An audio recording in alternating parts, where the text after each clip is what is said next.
And good evening, everyone, and welcome to another episode of JMU Sound Off. I am Jonathan McNamara in Richmond, Virginia. A big episode on tap for tonight. The Dukes coming off a 16-14 win over Troy. And on tonight's episode, we're going to recap the game and also take a look at the big news from this week with the announcement that James Madison Athletic Director Jeff Bourne announcing his retirement. We'll look back on his contributions and legacy to James Madison and preview what we believe is one of the more important hires in the history of JMU athletics. And then we will preview this week's matchup as many of JMU Nation will head out to the state of Utah for our matchup with Utah State. But as always, want to kick off tonight's episode just by thanking you, the listeners. Last week's episode was by far our most listened to episode in JMU Sound Off history. And that's because each and every one of you have been continuing to engage with all of our platforms. And we just want you to know it's appreciated. We also want to say thank you to those who purchased one of our shirts off the Sound Off shop. We saw a lot of great feedback from everyone about their designs, and we saw a lot of purchases coming through. So we just are really appreciative to you who purchased it, but also want to say thank you to Andy Lynn who designed those shirts. We have some new shirts coming out over the coming weeks. So once again, thank you to everyone who supported that. And if you haven't had a chance to see the merchandise, you can see so at jmusoundoff.com, as well as checking them out on our social links. Want to give a shout out to our sponsors, as always, Montpelier Collective, continuing to do great work to support student athletes at James Madison University. Special shout out to Chauncey Logan, who through the collective has been supporting the American Red Cross, doing some great work this month to raise awareness about sickle cell. I really appreciate his efforts and just shows how the community service side of the Montpelier Collective is already having a big impact on the community. And then our other sponsors who sponsor our under review section, Skyline Financial Partners, we're so appreciating their support and their input on trying to grow this platform. Skyline Financial Partners is the go-to financial outlet for James Madison University and the JMU community. Founded by multiple JMU alumni, Skyline aims to build lasting, lifelong relationships with fellow Dukes fans.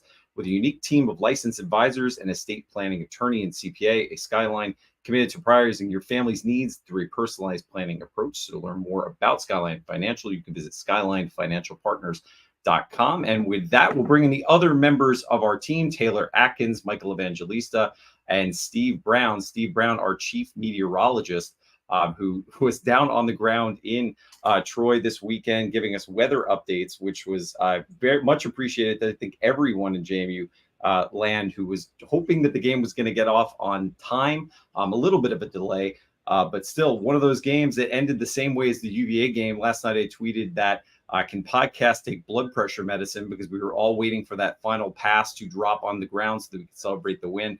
But nonetheless, the Dukes do come out victorious. And as Kurt Signetti said, there are no bad wins, no style points, whether you win by 1 or you win by 70. So, gentlemen, thanks for coming on as always tonight. And Steve, you were the man on the ground in Alabama on Saturday. Love to hear your thoughts just about the scene and the environment around yesterday's contest, the win over the defending Sun Belt champion Troy Trojans. Yeah, it was it rained harder and the wind blew more and the lightning was worse than it was at UVA the week before the game. So we were sitting in a great sports bar. I got to look it up in a little bit. I should have gotten the name. Nice folks, been open about 3 weeks.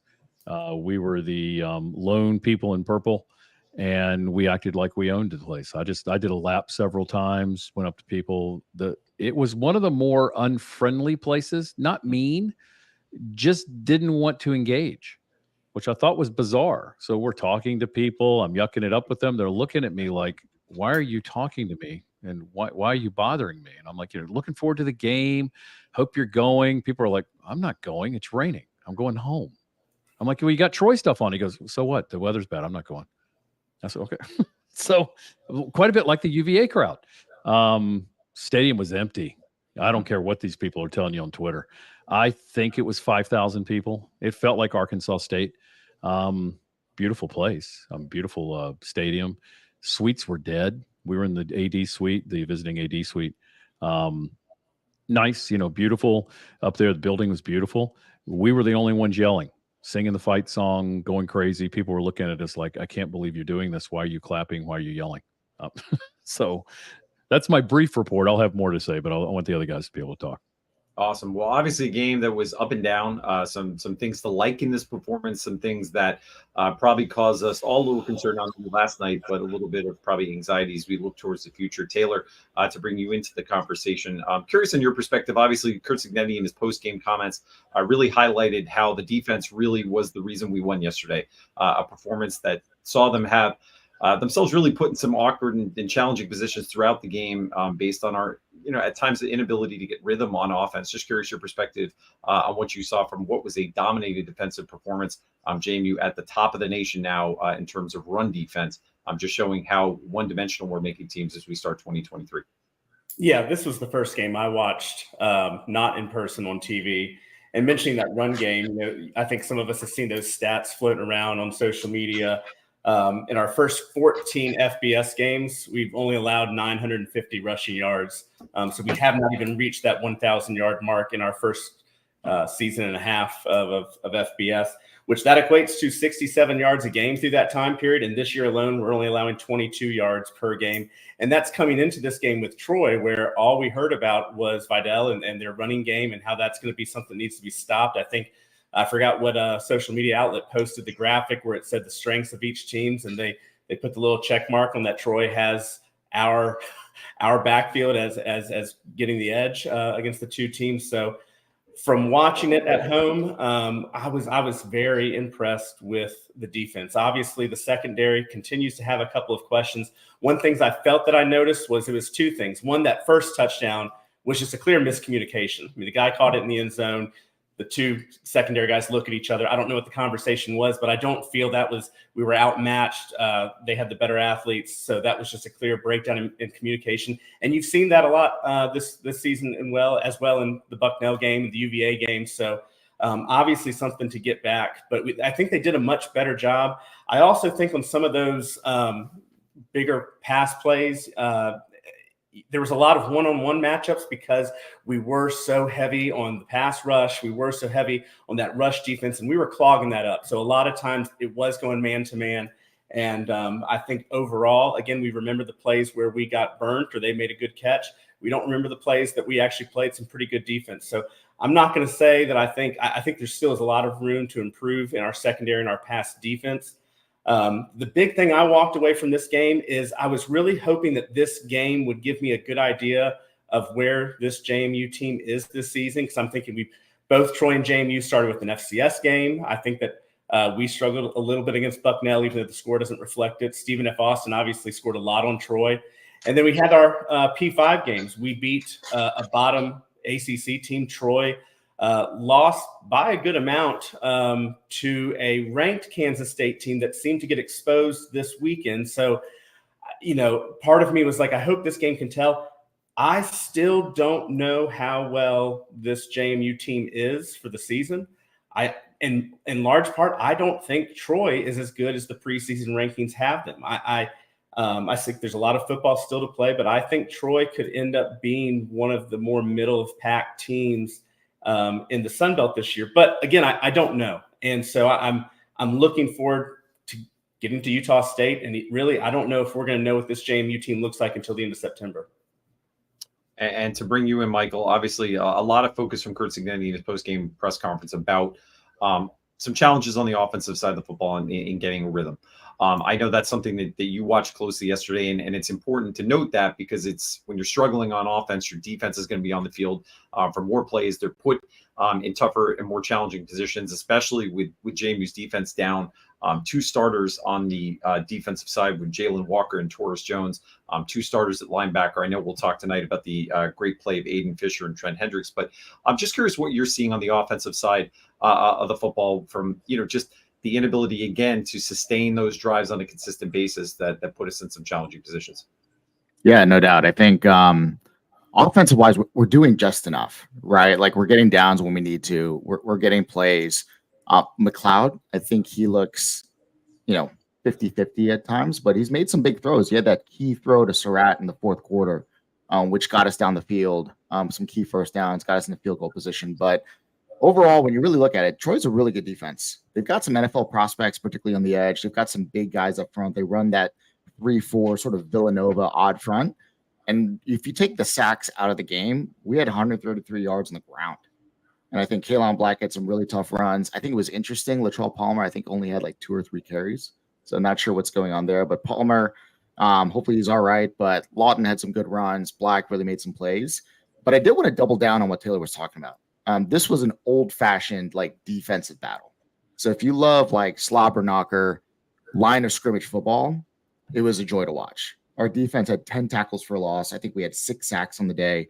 Offensive line gave up about 3 sacks, but shout out to like the James Carpenters, John Cromas, Tyreek Tuckers, Jalen Green, Mikael Kamara, Emmanuel Bush. I want to give each one of them a shout out because they were the key to Saturday. So in lieu or in reference to the D-line, I had to wear my bucket hat. So my D-line fit today because they were definitely the MVPs of the game.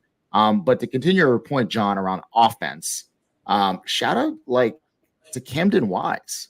Many people don't remember last year. Obviously, he had huge shoes to fill, but he's been a star out of the jump. 100% on all his field goals. He's been great. Like Ryan Hansen, our Arkansas State transfer, has been a weapon. We've been downing folks left and right within the 10-yard line, really winning the line of scrimmage, field position battle. And we haven't had any mishaps in the return game. I think that was a really key to Saturday's matchup. And then lastly, like from a defensive perspective, Aiden Fisher, Trent Hendricks, D'Angelo Pons, all super young players that really stepped up in key times. Really awesome to see. I love that Signetti in the postgame mentioned it was time to play Pons, and he's seen enough from other corners maybe.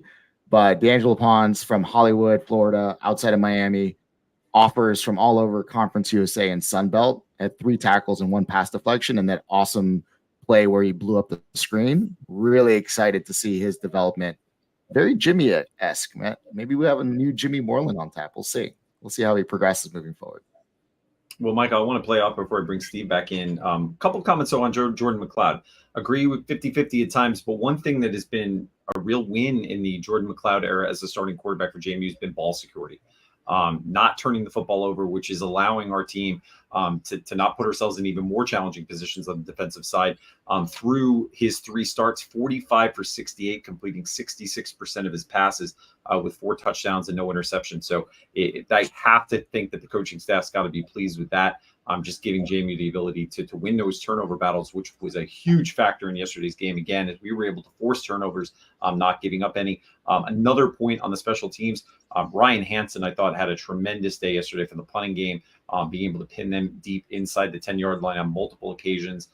Maybe if there is an area on special teams to look forward, I saw some comments on Twitter from some former players. Our punt return game, there were a few moments in the game yesterday we didn't field kicks. Has put us in some challenging field positions as we went throughout the game. But Steve, wanted to bring you back in on there was a lot going around the game as well. You had a chance to go on to the sidelines.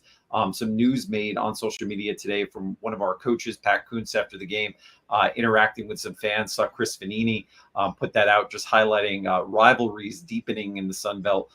Just give us a little perspective of what that environment was like in terms of the fans interacting with their coaches. That could have maybe been a catalyst for some of that happening in the latter stages of the game, the post game, where there was that back and forth between not only some of our coaches but also some of the players and the Troy fans. Sure. The sideline over there is very similar to what it was at NDSU. 0 space between our sideline and the stands. So you have no room. You couldn't put our tents up if we wanted to. I'm not sure we'd put them up because of the potential weather. But you had no space. And it wasn't normal jawing. I mean, you expect students to yell at you. You expect students to say things like, you suck and, we hate you. Okay, that's fine. That's not what was going on. So I'm not going to get into all that stuff here. It's a family show. In a younger period of my life, would have gone up in those stands and taken care of a little business. But I'm in Alabama and there's state troopers there and I don't want to get in trouble. And Jeff Bourne allowed me to go on the field. So I didn't do any of that, stayed clear of it, talked to the cops. I thought he was restrained, but I loved the move. And I loved the CM Punk wrestling move where he went like this, going to put you to sleep. Loved it. Exactly what they deserved. And if they want to come up here and get some, my old 60-year-old ass will give you some. So come on. Well, they're I not will say coming. this: if there's one thing to love about the interaction between Kuntz and the fans, is just how clearly fired up the players were on the sidelines to see their coach. I mean, if you look for a moment for why it's easy to play for this guy, you can clearly see the passion, the energy he brings, and that was the type of player he was at Notre Dame. I know in some of our group chats today we shared some of his pictures from his playing days, but obviously a great indication of just what type of energy he brings each and every day. To that, and we saw a lot of energy around the reactions and responses on the field. Before we bring the rest of us, we do have a special guest on tonight's episode who's waiting in the green room, and because to many in JMU Nation he needs no introduction, figured we might as well bring in for the first time this season Erik Pitzer to the conversation. Erik, thank you for taking a little time out on your Sunday night to join us on Sound Off. If we can get you into the broadcast, trying to do that now, but guys. Pitzer, I know you had a chance to watch yesterday's game as well. Before we go around the table, curious about your thoughts about anything we've discussed so far on the broadcast, or anything we haven't mentioned, whether it's related to today's game or yesterday's game, or moving forward with this offense and the defensive performance, which is really what gave us the win. Well, first off, I appreciate the special guest intro, man. That's too kind. I think I missed the first about 7 minutes or so, but I'm laughing because you guys are, as I'm listening, like, oh, they're already saying literally everything I was thinking about this. I think overall we're in a good spot. I mean, we're 3-0. That's what matters at the end of the day, is we got the wins. Do we want to see? I think everyone wanted to see these wins be a little more convincing in every game so far. But it's a different team. This isn't last year's team. I think last year's team probably would have won these games in a little more convincing fashion. But the one thing I'm reminding myself is constantly is that teams look very different from the beginning of the season to the end of the season.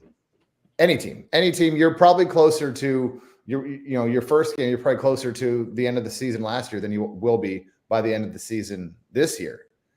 And as long as we continue to get better and make those improvements, which I absolutely saw yesterday at Troy. Are there other things to work? Of course, there are other things to work on and things that don't look great. But I mean, overall, the biggest takeaways, and I don't know if you guys missed this, but obviously the insane stat of our rushing yards allowed. And that's 2 FBS opponents, 2 negative rushing yards. I mean, I don't have the stats up in front of me, but I don't think I've seen that outside of maybe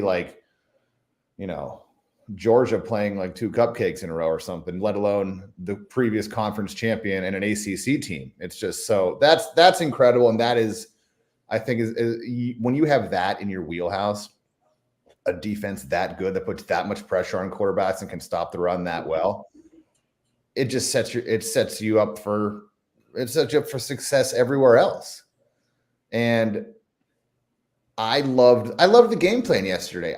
It was a lot more conservative. We didn't see us going for it on 4th down in our own territory. We punted from the 35-yard line at one point, but that just shows, coach, they trust the defense right now. They trust the defense to win the field position game. Defense will get the job done, and sure enough, they did.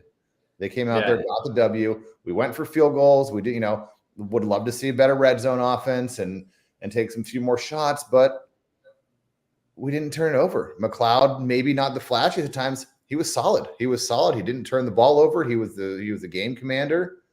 We came out of Troy with their first loss under their new coach, and first loss at home, and 3-0 going out to Utah. So I say, hell yeah, let's keep it going. Well, and to piggyback off that, to keep the conversation going, you mentioned some things that really Kurt Signay was pretty candid in his post-game comments, especially I thought with Dave Riggert, where he said, look, we're not as dynamic on offense as we were last year. It's a different year. It's a different team. Significant numbers of new players on this group. There's still some young wide receivers who are learning how to navigate with this quarterback, and obviously, especially when they were at the beginning of the season, we thought Alonzo Barnett would be the starter. But also, he mentioned the pass defense and said, we are giving up too many yards, but we're also getting a lot of hits on the quarterback. And one thing about the pass defense I think that has stood out is when it comes down to those key moments when we need to stop, they have been stepping up, especially in the fourth quarter. Late in games, it seems like our pass rush is able to turn it up to another gear and get those big stops. And on those last final drives, we're getting hits on the quarterback. We're pushing them back beyond the sticks. And I think that's a testament to this team's ability to reach another level. And what I said to some people yesterday is we're 3-0, and I don't think any of us would say we've played our A game yet. And to be 3-0 at this stretch of the season with still, I think, a high ceiling for this group, pretty exciting times. But I did, Taylor, to bring you back into it. One comment that we saw a lot on social media, and we got some comments on our social channels today, was the read option game with Jordan McLeod. Doesn't seem, whether it's because he's being told not to or it's just a difference in not really pulling the ball on those option reads. And I think that's something that, if moving forward, intrigued to see if we're going to see more of McLeod as we go into the next stretch of Sunbelt games in the running game to give this offense another, maybe another dynamic aspect that could lead to opening up some other things. Yeah, it was very obvious that McLeod was not being viewed as a threat to run the ball in those read options because, and again, we don't know why. We don't know why if it's an issue where that's just not a strength of his game. If you're worried about injury, if you're worried, so we don't know why, but it was something that I feel a lot of people made comments on our social media. I was getting text messages. Someone was texting me and saying, we could probably have, 10, 15 yards per play if he would just pull it back and run it himself. But I'm one of those people that I feel like we have such a fraction of the knowledge of the players and the coaches that are calling these plays. So I don't know the reason why. I trust that there is a good reason why that was not part of it. And I also just think overall, the playbook seemed very conservative yesterday. We pointed it out even in some of the special team calls, but it just seemed like we were playing with a smaller playbook, but it was effective. And I don't know if this is not only early in the season with you kind of plan for one quarterback and you've inserted this variable that's come in with McLeod, and he's been doing a great job at what he's been doing. I think the low turnovers, I think it's impressive. I think it probably is also in part due to that conservative play calling where you're not putting yourself in situations where turnovers are more frequent. But overall, Erik hit on some really good points. There's no reason to be upset about being 3-0.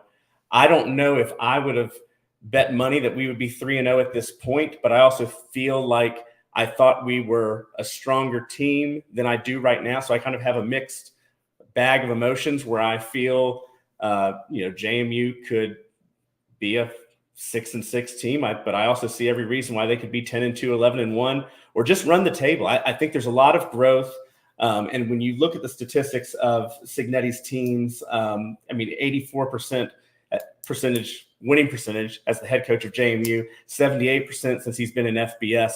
And one thing that I always see is there is a mental aspect. It's kind of cliche, but it can't be overlooked when you're in a position where you, as a player, you're willing to go that extra mile because you have a coaching staff that has proven they can win. We were down against App State. We were down against Georgia State last year. We were down against UVA. And then we were put in positions in this Troy game where I would have said, statistically, we probably should have lost. But we had that winning mentality, and we're at James Madison University where the program as a whole is just a culture of winning. So I'm trying not to be too much of a homer here, but at the end of the day, there is a level of trust that those players have with that staff. And there's a mental aspect when our players get in those tough situations that they feel they can win. And Michael, before, as we kind of wrap up this discussion on what we expect to see from Troy, I'm curious, Michael and Steve, your thoughts. I guess we'll go to Steve first. Steve, your thoughts on the wide receivers. There's been a lot of conversation around Reggie Brown. We saw the kind of the emergence of Surratt yesterday. Sproles has had some good moments. What are you seeing from the wide receiver group, and what could their continued growth and evolution do to maybe give this offense a little bit more of a dynamic feel going into some big games against, obviously, Utah State on the road, but then coming back home against South Alabama? Really deep room. I think it's surprising to a lot of folks how deep they are. Extremely talented. On the field, you can tell that they can get some breakaway. Now, what we don't give enough credit for, and I'm one of the ones that does this, and I think we all know. These other teams have athletes. They're really good. The Troy's corners are good. They played well. our guys played well. And so I'm impressed by the fact that these the guys that have joined Reggie in that room act like and play like they've been here for a while. Now, do we want them to be, what we've seen in the past? No, I really don't. I want them to be who they are. And that's why this is fun. This is why it's fun every year. I was talking to Alice as we were coming back from, driving or flying back up from Atlanta. This is what it's all about. Going to a different place, interacting with some folks. There were some wonderful folks at Troy. Don't get me wrong. It's not, not everybody down there was, not friendly. There were some very friendly folks, but it's a nice place. It's a fun place to see. The stadium I thought was very nice. And it's just fun to watch these guys. They love to play for each other. We were at the team hotel Friday night when the buses pulled up. We broke away from our drinks at the bar to go welcome them. And it was fun. It was just fun to clap for them. They were so excited, not overly excited, but, were walking past us with smiles on their faces and then, interacting with they love each other. This is a tight group and you're 3 games in. And so it's fun to watch. It's fun to watch them have each other's back. It's fun to watch them have each other's back everywhere they are. It's fun to watch Jalen and Taurus working with Aiden and Trent and being highly engaged in every part of that. And they're not playing. I think you heard Aiden even say in his postgame, they didn't have to come. They wanted to come. And so it's you asked me the receivers, but I went off on a tangent. So I'm sorry. But the wide receivers, I think, are starting to round into their own. Love what they're doing. I think you're going to see at Utah State. This is going to be a coming out party, I think, for a lot of guys. We've had a little struggle, but we played 2 really good teams. People will tell you UVA is not good. That's a lie. That's a decent team. Troy is a good team. I disagree with Taylor. I don't think they'll be middle of the pack. They were 1-2 last year. I think this is a team that's about to take off. They're a good group. So I'll leave it at that. And then maybe my last thought, Michael, before we go to some other news and obviously our preview of next week's game against Utah State, if there's an area that maybe is starting to become a bigger storyline than any of us would hope, it's the injuries to this roster. And really how our depth is now going to be tested in year 2. One thing I thought that Coach Signetti brought up that was really an important comment in the preseason media scrums is that, remember, we had 2 bye weeks last year that allowed this team to stay fresh. Just curious of what you're seeing from depth perspective. We're seeing younger players start to emerge on this roster, but any particular positions that you're looking at closely to see how our depth is going to be tested moving forward? Obviously, there's been some focus on the defensive line depth because we're having to keep those guys fresh, but just curious any areas that you're particularly focused on. Yeah, I mean, nothing specific, but I think this past Saturday, right, like we were down our 2 best defenders, arguably 2 of our best players on the team in general, and Taurus Jones and Jalen Walker. But it was just awesome to see like young guys step up and didn't miss a beat, right? Like Trent Hendricks, Aiden Fisher went in there and arguably did possibly even as good, if not better job. Highlight on Saturday, though, is we saw left tackle Tyshawn White go down, I think, in the end of the 3rd or early 4th quarter. And typically in those situations, what they did is they moved Tyler Stevens out to left tackle and brought in Carter Miller into left guard, who's actually our backup center and probably one of our better backups, high potential players. And we look pretty good, right? We didn't skip a beat. I think there was a couple missed blocks. Like there was like a 4th and 1 where a linebacker just went right through the line and just stuffed the play in the backfield. But offensive line, I think, is going to be really crucial. I think we've recruited fairly well. We just never know until they're out there. And Stevens, I think he started at offensive tackle when he came to JMU, moved to guard, and is a way better player on the interior versus the exterior. So really curious to see what happens there. I think like when it comes to depth, the area that surprised me is we went into the season with 5 seniors at safety and really felt confident in that position. And from a depth perspective, Taylor mentioned it, we're getting blown coverages on the back end. And I don't know, like none of us know who's responsible for those calls, but you would think that we wouldn't have receivers running down the field wide open. We would have guys like in the places they need to be. So I'm just curious from a depth, do we see more of the D'Angelo Ponds? Do we see more of the Jacob Thomases come out and play versus folks that we've seen over the last 2 to 3 years because of that lack of just cohesiveness? And we've seen it. Signetti is not worried about putting accountability out there. We saw some key players out there on offense that we used to see there years over year and key plays, and he's relying on new players to really step up. So hopefully I answered the question there, but I think it's a lot of question marks still. We don't know what this team is, but we're 3-0. We should celebrate about it. Well, one note about that you just mentioned, is Signetti said he got a lot more involved this week in that secondary room, and he really inserted himself in making sure that D'Angelo Pons was a part of the lineup and had more of a role.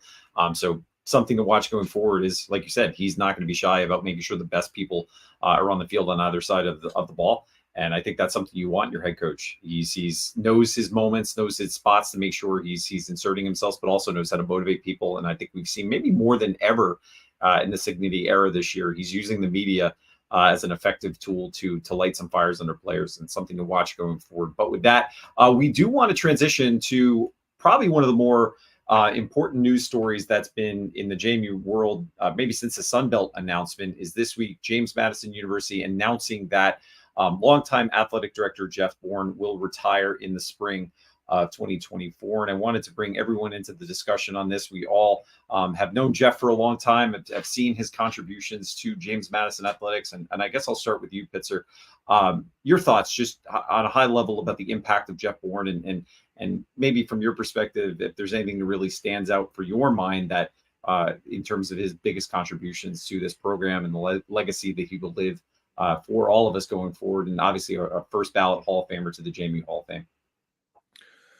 Yeah, it's something. It's for how much when I just over 20 years ago, when I arrived on campus as a freshman and, was a fan for life at that point, how much has changed in athletics since 2003.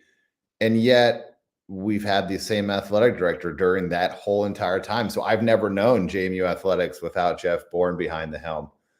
And what gets me so much is he's gotten so much crap over the years, rightly or wrongly. I mean, he's had to make it there. Hey, there were some really, really tough decisions he had to make, especially with having to cut the sports in 2006 or whatever year that was, the 7. Those are very, very hard decisions that affect a lot of people. And that someone has to make and ultimately be held, responsible for.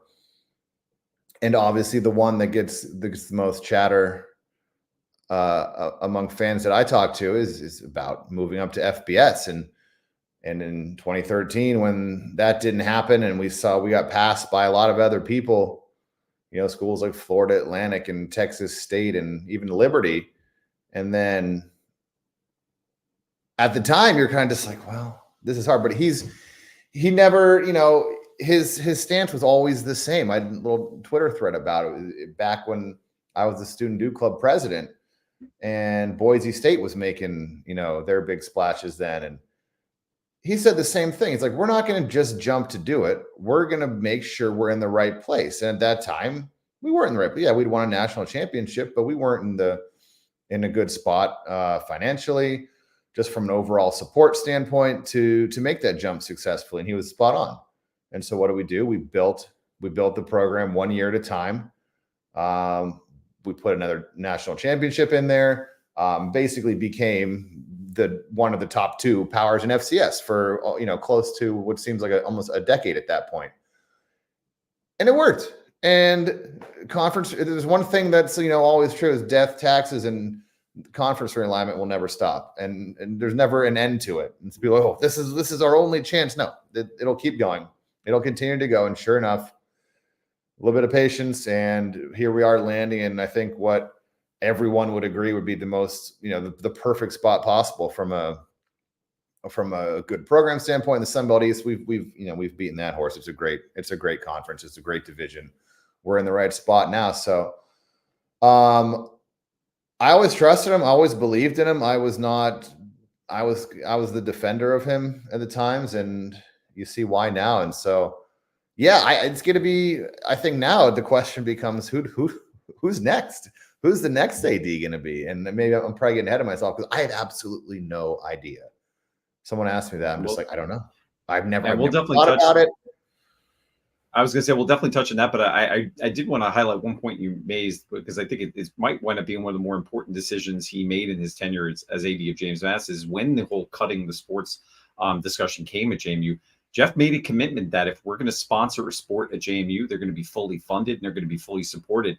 And he backed that up by making sure, whether it's our softball programs. I was somebody who was a Breeze reporter who covered the early days of JMU softball when they were playing behind the Convocation Center in a facility that was similar to many high school fields. And look where that softball program is now and going to the College World Series. Are his commitment to women's lacrosse, commitment to field hockey and the soccers, a full athletic program success, making sure our programs are fully scholarship funded, having great facilities, and obviously the opening of our new volleyball facility that also supports many of our Olympic sports, is that commitment being lived out each and every day. And I think for me, at least, that might be the biggest contribution Jeff Bourne made, outside of, yes, once again, the personal side. I'm having to tell athletes who had a history with those programs that were cut, you're not going to have a team here at JMU anymore. But that commitment to the full athletic program has to be at the top of his legacy in terms of his contributions to JMU. And Steve, you've gotten the chance to know Jeff Bourne personally over the years, been involved due to your work in so many different ways with JMU, supporting the fundraising aspects of this organization, but also your advisory roles with the university. Maybe speak to the person himself. And I know others who have personal experience with him can speak to the man, but just your experience and what you'll remember from his tenure here at JMU. Jeff's a man of integrity, and he's a true connector. If you read any of Malcolm Gladwell's work, and if you don't, look it up, but he is a guy that is able, and I'm hoping our next person is, and I have confidence that the next person will be, he's able to connect people. He is well respected amongst all the other athletic directors in the country. He's on the phone with all of them all the time, the ones in Virginia all the time, folks nationally. I have full confidence that he will connect us with the right person to be his successor. But he's done a really good job over the last 25 years connecting donors to JMU without overstepping or being too pushy, getting people to overcommit to giving to the university in time, talent, treasure. And he's just a good person. You know, you don't run into a lot of good people. And at the end of the day, I count him as one of kind of like the top 10 good people that I've run into in life. That's truly a man of his word. Somebody who handles a lot of pressure and does it with grace and does it with humility. And so I'm going to miss him. I'm hoping that we'll continue to run into each other, him and Mary Lou, and we'll make a point of doing it. He'll be at the Charlotte game next year. I'm almost positive. He's got a house down in Charlotte. And so from just that standpoint alone, we're going to miss him. But, in true Jeff form, I think he will help the university land somebody that's better than he is. He's a person that leaves the organization better, and he's looking for somebody better than he is. That's just who he is. There's not many people that do that. So I give him a lot of credit for that. And so I'm really looking forward to the last, 9 months or so that we have him in that role, and, hoping that we're going to see some great things afterwards. He's not going to go away. He's not dying. So he's going to be around. So I'm really looking forward to continue to do some work with him. Yeah, and he mentioned he's looking forward to wearing out some of those fly reels in Montana and Wyoming. So congratulations to Jeff. I finally getting the opportunity to do what many people out there do, get to enjoy that beautiful scenery and enjoy some fly fishing. But Taylor, you have the unique perspective of somebody who worked on staff with Jeff Brown, but Jeff Bourne, but also have the unique perspective, I think, really, especially maybe transition to what comes next, of working in the field of collegiate athletics. And knowing a little bit about how these processes go. I'm just curious, maybe starting off with your perspective on Jeff the person and your time working with him, but also maybe looking forward into that process and JMU's need to find somebody, I think we all would agree, that can really drive the development side of things, which I think is going to be even a bigger priority moving forward as we try to fund the growth that we all want to see. I'm sitting here looking at my notes. I'm trying to think of where to even start. You don't see athletic directors that have been around at one school for 25 years. And I don't think you'll ever see it again. I just don't. I mean, the industry has changed so much. And, Jeff has had the opportunity to go to other places. Jeff has had the opportunity to go to other places that many people would consider much bigger opportunities than JMU. And I don't want to speak for him, but I would think he's much like he handled a lot of the moving up. It's got to be the right fit. And the impact and the ability that he was able to have generational impact and change at James Madison University, I would only assume that some of those other opportunities just wouldn't have had the same thing. And like Steve mentioned, it may sound cliche, but the level of integrity, humility, transparency, for anyone that's ever interacted with him, which is probably a lot of people, because he's not someone that only makes himself accessible to the top brass. In this industry, you come across a lot of people that are paid mercenaries. They are paid to support the school until someone pays them more. And you come across a lot of people that it's a very political position that you have to be in. And, I went through an AD process at UTSA when I worked there, hiring a new AD. And I think one other thing that, going back to kind of what Steve and Erik were saying about leading an athletic department, not a football team, not a basketball program, but an athletic department. I always thought JMU had it good. It wasn't until leaving JMU to go to work at another institution and then travel the country and seeing these other institutions in quote unquote bigger conferences and quote unquote bigger names, the facilities, the resources, you saw the haves and the have-nots in terms of what programs they were investing into. And I was just trying to think off the top of my head, almost every program from top to bottom in our athletic department has won a conference championship in the last 3-4 years. I mean, top to bottom, there aren't programs that are not competing to be at the top, and that's not normal anywhere. And so I could probably go on and on about Jeff Bourne for a very long time. He deserves a statue somewhere on campus. I'd argue bigger than James Madison. I mean, because it's not just the athletic department that he ran, but when we always talk about the front porch of the athletic department being the front porch of the university, Jeff has done it in a way where he is nationally known across the entire industry and nationally known on level with, I would say, the only other ADs that are at his level are the ones that you look at the top schools in this country, from resources to budget to finance to facilities. And just let's think about the coaching process real quick. And I know I'm kind of going on, but we have Mickey Matthews for such a long time, such a coach that you kind of argued, how can you replace that guy? I mean, how can you replace someone that brought us the championship, brought JMU to a national level? And then right out of the gate, he hires Coach Withers. Coach Withers continues to keep that progression, gets us College Game Day. Then you come into the Mike Houston era, brings us back to the national championship. And then you make a hire in Kurt Cignetti where, we went over his stats earlier. He has a winning percentage that's unmatched. So again, I could go on another 20 minutes about Jeff Bourne, but it was an honor to work for him. It's been an honor to be a fan of a program that he has overseen for 25 years. I have all full faith and confidence that he is going to be instrumental in replacing his position, but I just don't. I think we'll get someone good. I don't think you can do better than Jeff Bourne. And Michael, to bring you in for your thoughts, I think it was great that Taylor pointed out the front porch of the university. And I've always thought there's no one who's more plugged into that front porch and the pulse of the JMU community than you are in your daily efforts on social media.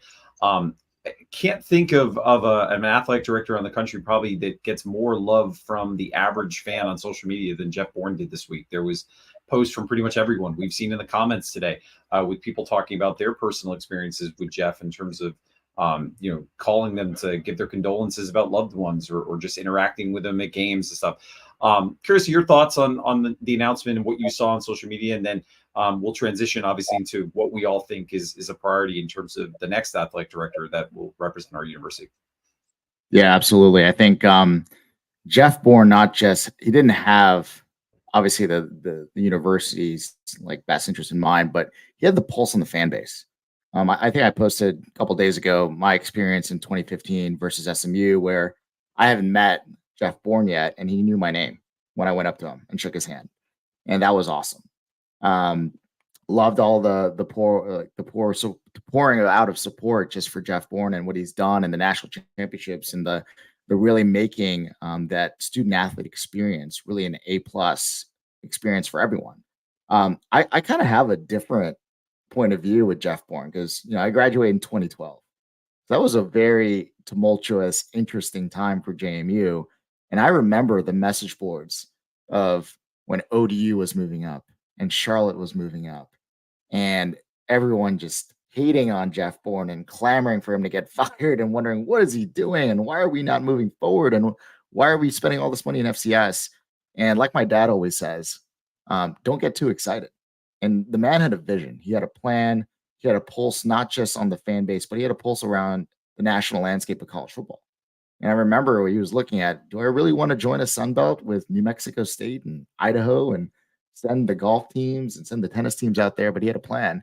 And I'll bring up an old memory. Many of us probably know the old 18 to 24 months quote on message boards that dominated for like 7 years when we were supposedly going to be moving up to FBS. And he just kept going. He kept looking at the overall vision, building up infrastructure, building up a brand. I think that's the biggest piece right now in college athletics with everything going on with NIL, college realignment. JMU has a brand. And when you come to JMU, you expect to win, no matter what sport you play. And Jeff Bourne did that from the top down. So it was awesome. And exactly, right? Like the JMU to FBS websites and all types of things, like very interesting time, especially for me, right? 2012 grad, coming out, JMU fan, but just seeing all these different movements. And there was a dark time and all these different coaching changes. And Taylor mentioned it. Jeff Bourne always had a list of 6 to 7 coaches that he felt that could come into JMU in case a change was necessary. So the man was plugged in and it just did a phenomenal job. Well, and I'll throw one last kind of question out to the group. We'll go starting with Erik. If you had to maybe list some priorities you'd like to see in a new hire, and obviously no one's going to be listening to us. We're fans. And we're not as plugged into the list of potential candidates. I did see Shane Metlin put out an article this week with some potential names that could possibly be considered, but at least maybe high level. What are some areas of focus you'd like to see in a new AD? I know we mentioned the need to be a fundraiser. Just any way you want to take it in terms of your priority list, in terms of what you'd like to see from the next hire.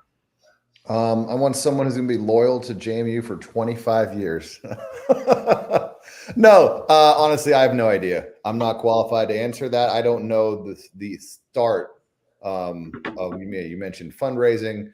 You mentioned you have to be diplomatically sound. You have to be, financially sound. You have to be athletically smart. You have to, I don't know. I wouldn't know. I'm thankful I'm not on the search committee for this because I really have no idea. This is the big black void to me. And I don't, with things like coaching hires, I feel like you kind of always have an idea. Like, oh yeah, we've seen that guy coach before. I'm not out there watching other ADs perform and really paying attention to what's going on in the athletic department. So I'm going to sit back and let the pros handle this one and watch excitedly for who will lead us next. Okay, and then Taylor, from your perspective, I'm just curious. At least how the process works. I know JMU said they will hire a firm that will be involved in this process. I know you've attended some of the conferences that many of these people who come from. Maybe just from your perspective, the profile of the type of person who would be considered for this job. Not a name per se, but who are the types of people in their backgrounds that typically would go after these types of positions. I know Bourne mentioned in his remarks that he believes it's a young man's game now. So just curious where some of these candidates might be coming from in terms of their backgrounds. Yeah, I mean, the saying, once you see how the sausage is made, you have a much different perspective. And I think with any of us in our professional backgrounds, we have very different opinions than maybe the public has, and sometimes be a little jaded towards that. I'm a bit of I'm a little jaded and maybe cynical on just the sustainability of college athletics as a whole, how it's funded, how we're able to continue with all these new variables with not only media rights, but just technology on how the games are watched, the NILs, the transfer portals, how athletic programs are funded, And as you look at the amount of money that's not only just coming from student fees, but there's also that portion of the pie that talks about auxiliary funds, which is kind of a nice name for funds that are not coming from tuition dollars, but they're getting into that pot a lot of different ways. And so just the landscape is so new. I don't know if there's a lot of people out there that necessarily really have experience in something that is so unprecedented. So I would say someone that is going to be able to come in and not maybe be too conservative and risk averse, because we're in a position, we're in a time right now in college athletics where there's got to be a lot of innovation. There's got to be a lot of new ideas and kind of an entrepreneurial mindset, because there is no right way to do it moving forward.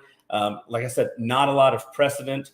And Erik did hit the point about fundraising. You've got to be able to manage the role that fundraising is going to play as it results in facilities and scholarships and resources, but then also how does that interact with the NIL rules? And then also we've heard some comments even from Coach Ignetti and people in our own administration about what does that look like 2 or 3 years from down the line as federal legislation comes in. So you're going to need to have someone that is can pivot and be very flexible on the fly. And having said all of that, Jeff Bourne knows this, and Jeff Bourne's going to be involved in this. So I do have a lot of faith in who that person's going to be. And then maybe lastly, Steve, from your perspective, before we transition to Utah State, just any final thoughts about what you think the legacy will be, but also the mold of how this process works. And you've been involved in knowing, at least behind the scenes, how the hiring process works from JMU. Anything lastly that you'd want to touch on in terms of what you think comes next, at least in terms of the process? Yeah, I mean, I think we do a good job as an organization in these types of searches, and they'll hire the right consultant, but JMU does a good job partnering with that consultant and not letting the consultant run the entire process. So I have confidence. We've got President Alger, we've got the Board of Visitors, we've got Jeff. I mean, Jeff's going to be involved in that process. So I feel good about where we'll be looking, and I believe that we'll be positioned. We need somebody with a big vision on sports. We need somebody strategic, but we need somebody that's donor-centric. For years, JMU, if it's a knock, and I don't mean it to be a knock, but it'll be probably seen as that, we lean too hard and too heavy on people that graduated in the 70s and the 80s. We now need to lean on those that graduated in the 90s, the 2000s, and the 2010s. We don't do that. We don't push hard enough. We don't ask much of people like I believe we should. And if you want the other side of the stadium built, and you want an indoor practice facility, and you want a much larger Plecker Center with bigger weight room and bigger meeting rooms, that's a lot of money. And so we're going to need a lot of people to step up. The state doesn't fund this stuff without a lot of private donations. And that new person sitting in that AD role is going to have to make sure he or she is able to monetize that with the folks that I'm looking at on this podcast. I'm not the future. Alice and I are not the future. You guys are. And that's the next level of donor that we've got to get plugged in to really pushing the next agenda for JMU. And I think that next person will be able to do it. Now, we'll do our part, but we need more of that. And I think we're going to get this 50,000 seat stadium, which is what I want to see before I croak. And I've got a lot of years left in me, because I got a lot of wrestling to do, some people down in Troy. So trust me, I'll put my belt against any of those people. I got a title belt, and I'll take my my main man, the defensive line coach, as my tag team partner, and we'll whip anybody. So bring it, baby. You're making the shirt designs really easy going forward with all these slogans you're throwing out. My last point on it is just that everyone you mentioned the need to innovate.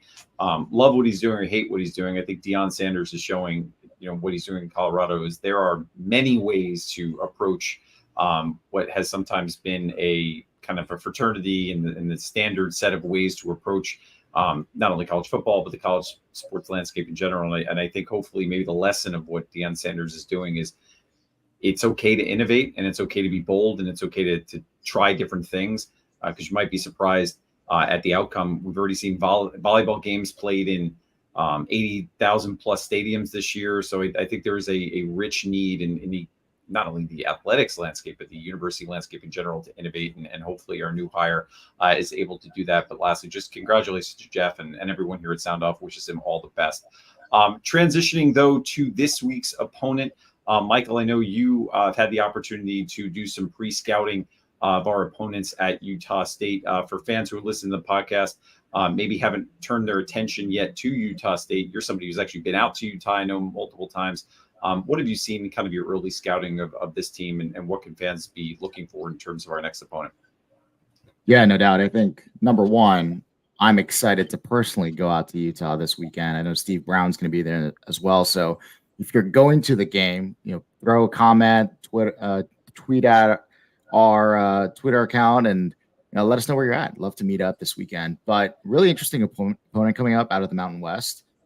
Did some research before this. Looks like they lost about 40 players in the transfer portal. So they're another team that got decimated in the offseason. A number of those players end up going to Utah or BYU or other places regionally. But they were picked to finish 8th. So take it for what it's worth, right? They lost to Iowa. They lost to Air Force this past weekend, and they put 80 points on Idaho State. So not much to really glean there. But I think, number one, right, they're a transitioning team. We're playing in Utah. So a couple things to think about. I'm more worried about, this is our 3rd straight road game. You're talking about a 4.5, 5-hour flight to Salt Lake City, a 2-hour drive to Logan. You're dealing with a 2-hour difference. You're dealing with elevation. And you're curious, like, where are we physically? Where are we mentally? The school season's going on. What's going on in the player's head, right, going into week 4? And lastly, which is, I think, an interesting part of playing these Utah teams, a lot of these guys, given just the Mormon culture, they're 25, 26 years old. A lot of these folks they took a 2-year mission, came back to college, so they're going to be an older team. So physically, it's going to be interesting what happens in the line of scrimmage, how we're going to handle that. They're going to be excited to play at home, I think. They're going to be excited to play at JMU, hopefully. But be curious to see how we matched up. And I think the good news is Cignetti's been out to Utah already. We played Weber State, right, in 2021. So he knows how to prep the team. Many of our players, a lot of our seniors have been out to Utah, so they know, they've had that experience already. So we should be ready to rock and roll. I think we're favored to win by 2 based on Vegas. So whatever that means, I think the team will be ready. Sorry, 6. We're 6-point favorites this weekend. So one thing that's going to become more and more important as we go into the future with the new playoff setup is that these games between other G5 FBS conferences, the ability to compare Sunbelt versus the Mountain West, Sunbelt versus the American, are becoming more and more important. Erik, what I've always liked about you is you seem to, especially in your coverage of the FCS days, you tend to really have a good perspective on not just what's happening in JMU's own backyard, but you've always been somebody who's focused on kind of the bigger picture within whatever group we're in. Curious how you see this matchup and the potential impacts, just again, in terms of those group of 5 conference rankings, in terms of how we all stack up in the bragging rights and the importance of being who's the top at G5 conferences. We look who gets those bowl placements and things moving forward. Yeah, this is a great one this is a Mountain West versus Sun Belt game. I think there's only a few of them this year, and it's because you don't get those markers at to what I think are probably the 2 premier G5 conferences right now. I mean, Tulane's doing well this year for the American, but outside of that, I think they're sliding backwards. So that aspect of it's fun. And Michael, you weren't totally wrong. It opened as a 2-point favorite. We opened the 2-point favorite. It is now ballooned to 5.5 or 6 points, depending on where you're looking at it. What I've always loved doing over the last decade or so about, with our FCS days is really figuring out, people used to think FBS, you have 130 some teams, you have FCS, and they just kind of rank all FBS on top, maybe a couple, but it is a lot more intertwined than that. And that's, that kind of goes with the G5 label too, and the P5 label. Like, we're better than UVA this year. We're better than Virginia Tech this year. It's just how it is. It's not, then it's just, there are many computer statistical ratings models that do this stuff and that figure it out. To have a purely analytical, obviously you still got to play the game, and there's a lot of other intangibles.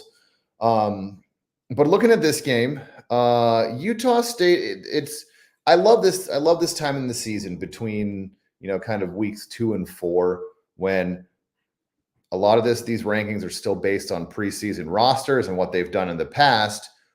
But as we know, especially in the age of the active transfer portal now, those preseason ratings get a lot harder to do, a lot harder to quantify.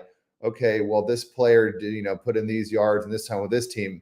It doesn't always fit when you're trying to do it. So this is the time of the year when you really have to, now you have like 3 data points on 3 games of results as which one of these are outliers, which one tell the tale, and how much should you, because you still need, I think it'd be, if you're going on pure just this season, you're going to have some wrong predictive results going forward. Utah State, not as high up on the rankings in front of FBS. I think preseason, if you're looking at Bill Connolly's SP Plus, which is a great, it's not my Bible, but it's a great marker for this stuff. At least, just a kind of a good baseline system. I think they were somewhere in the hundreds. And I just looked for this week, and they're still there after 3 weeks. They're sitting at 101 right now. And we're up at 68.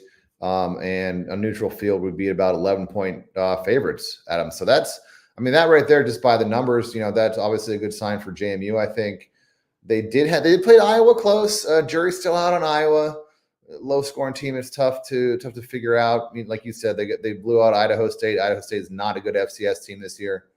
And then they struggled with Air Force Service Academies. Very odd. Obviously, they couldn't contain the ground and pound from Air Force that well.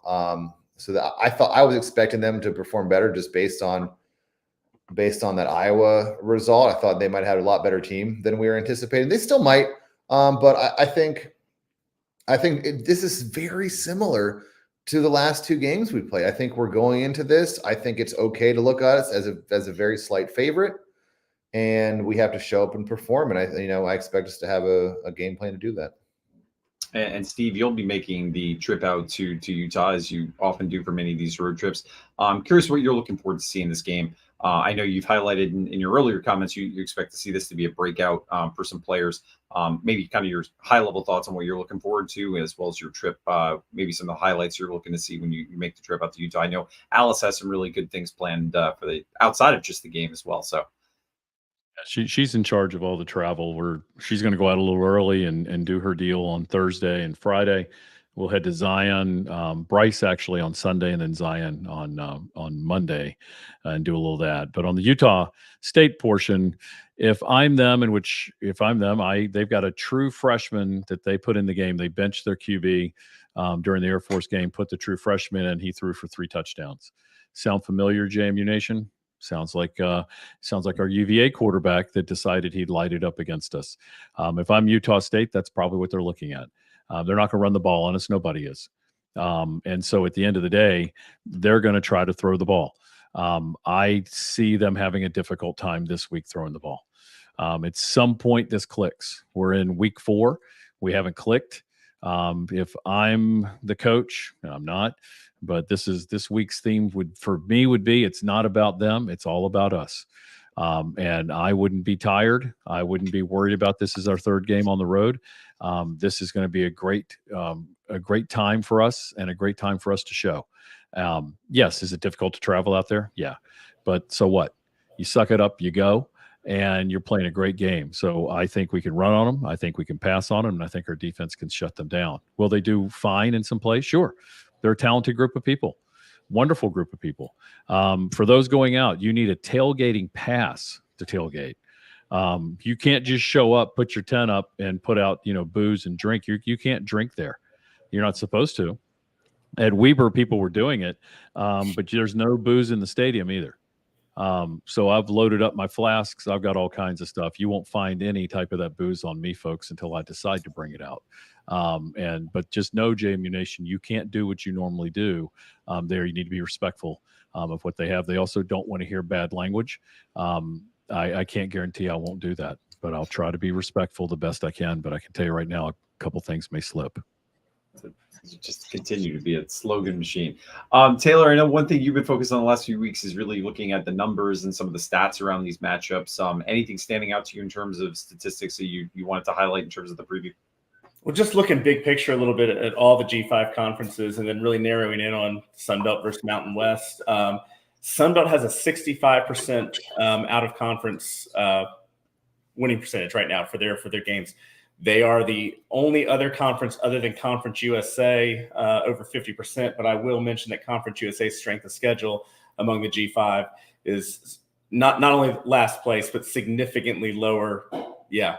And even when we talk about G5 and P5, I mean, really there's now the P4. I mean, the Pac-12 doesn't exist after this year. And then there's the G4, which I would put the other conferences. And then there's the bottom one, Conference USA. Anyway, moving on to Utah State. This game, I mentioned it a little bit earlier.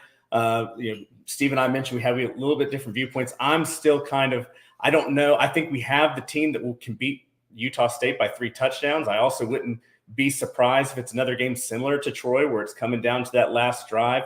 I would be surprised if we do lose this game.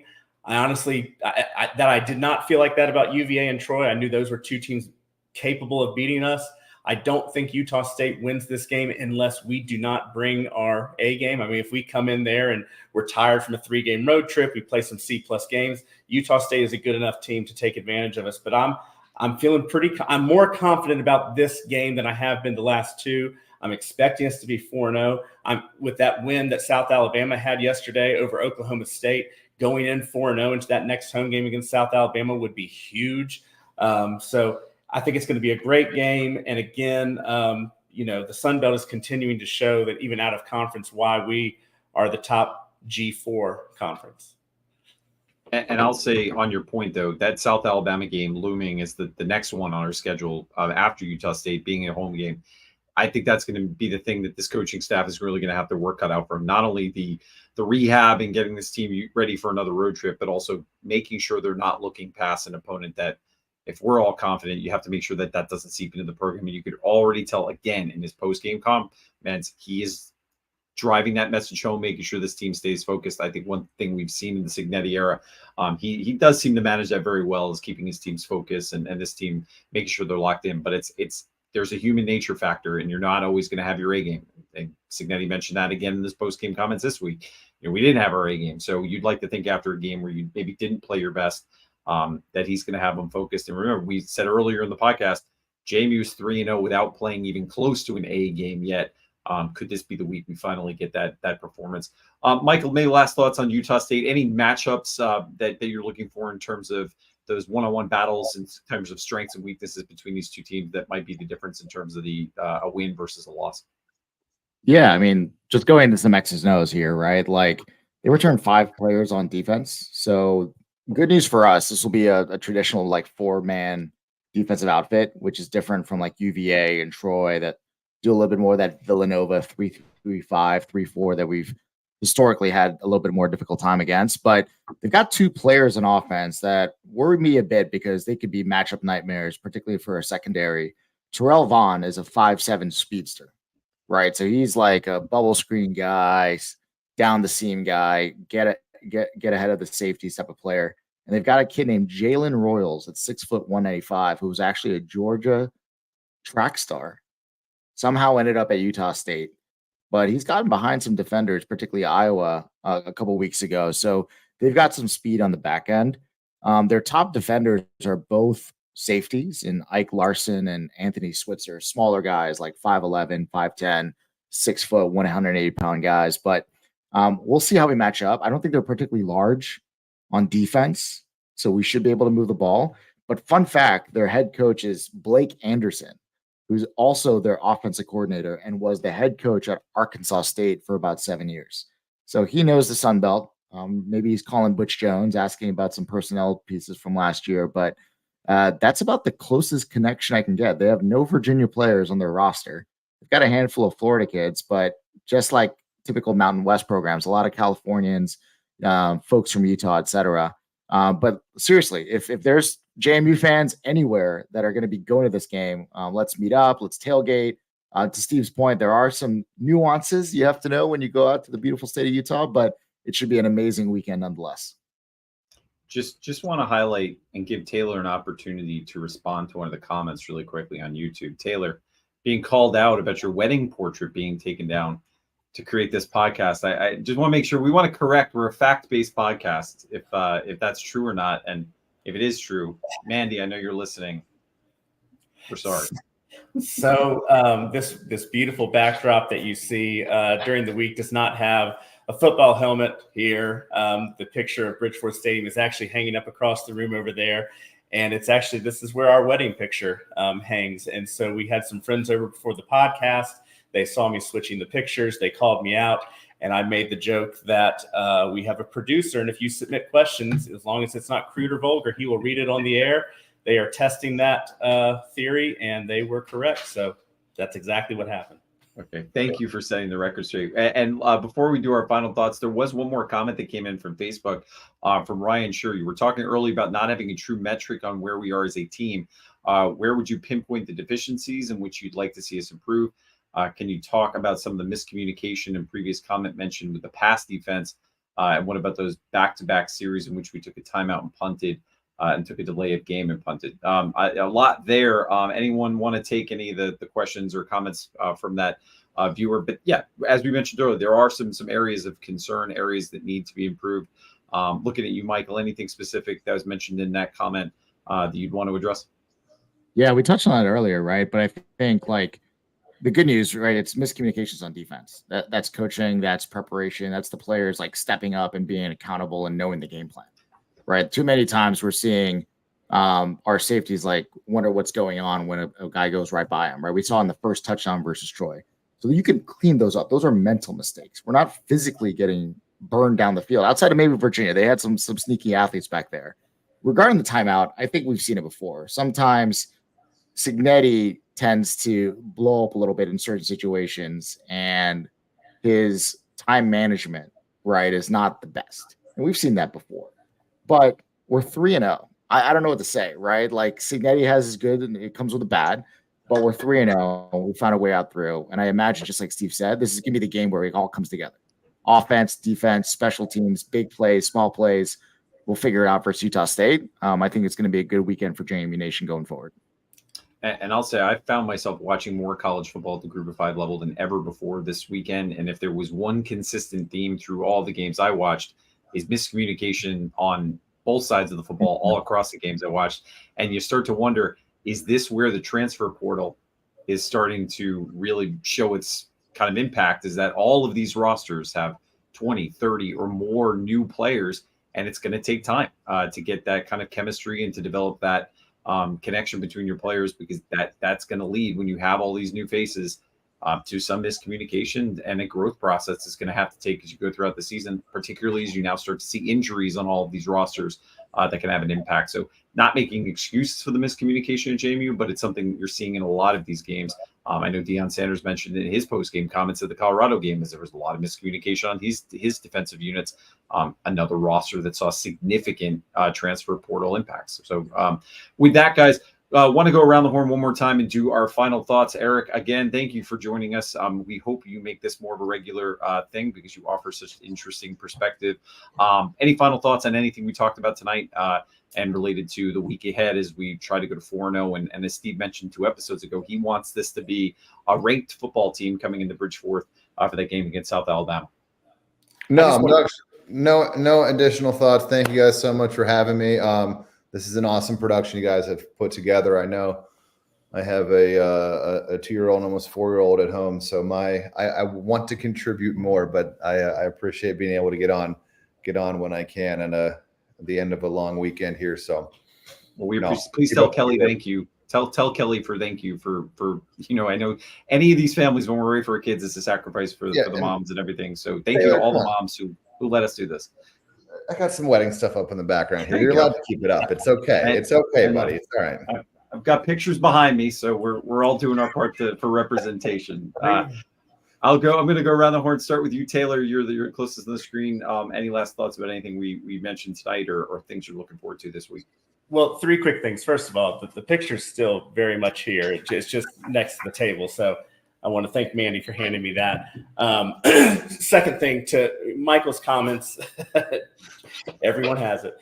to Michael's comments, I thought back real quick to our buddies over at the JMU Sports Blog and the wonderful job they've done covering JMU for over a decade. And I remember listening to their podcast preseason last year.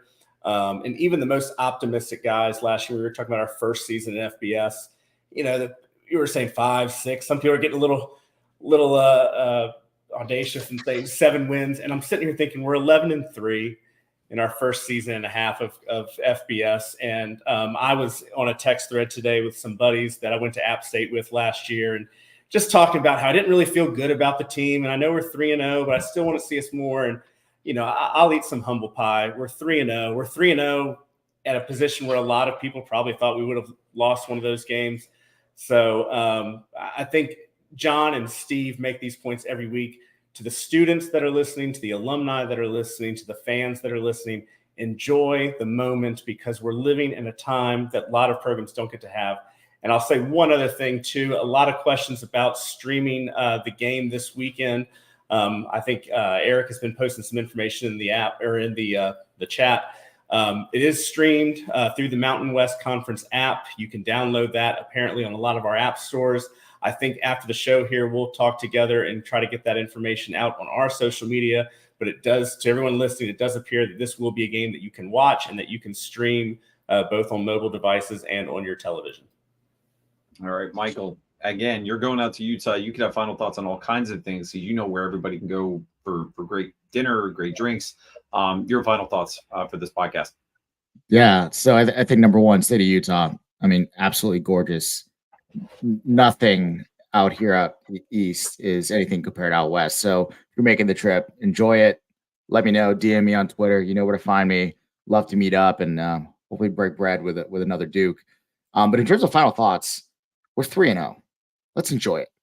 I got a message earlier today saying that I'm happy to be 3-0, but not much to enjoy with the start to the season.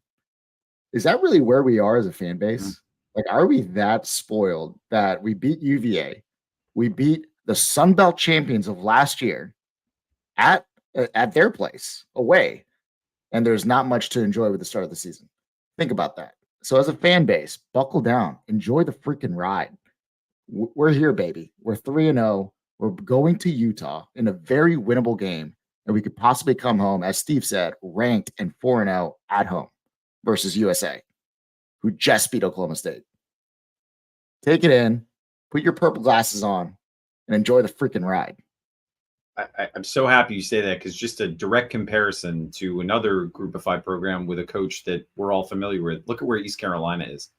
0-3 to start their season, losing to App State yesterday, their struggles early on. We are in a very fortunate situation. Yes, things to work on. Show me a season in JMU football history where there weren't issues, there weren't glaring holes or things that need to be corrected.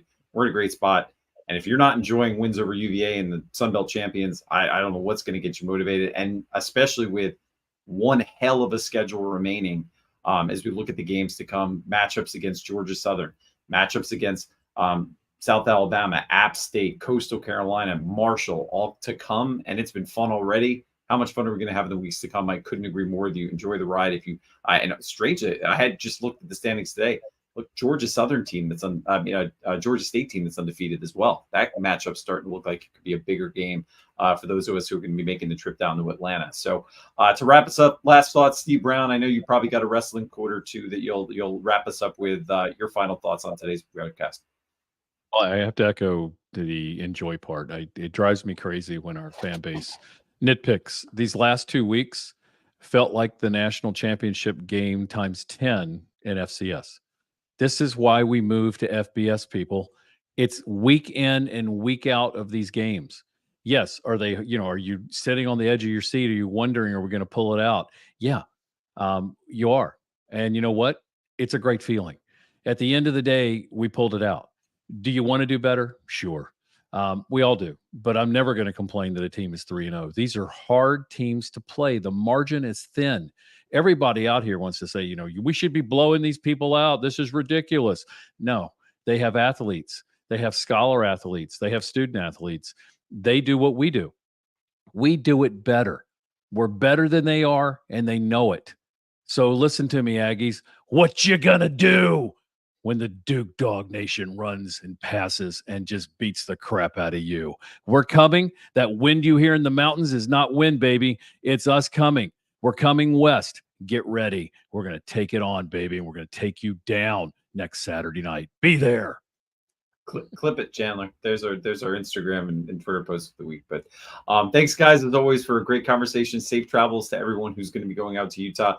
Special shout out once again to our sponsors of the Montpelier Collective, as well as Skyline Financial Partners. As always, you can find information about both of our sponsors at jmusoundoff.com, as well as you can find our links to our merchandise, as well as all of our recaps from episodes in both seasons 2 and seasons 1. So on behalf of the entire Sound Off team, go Dukes, and we hope to see you back here Sunday night. Actually, I should stop.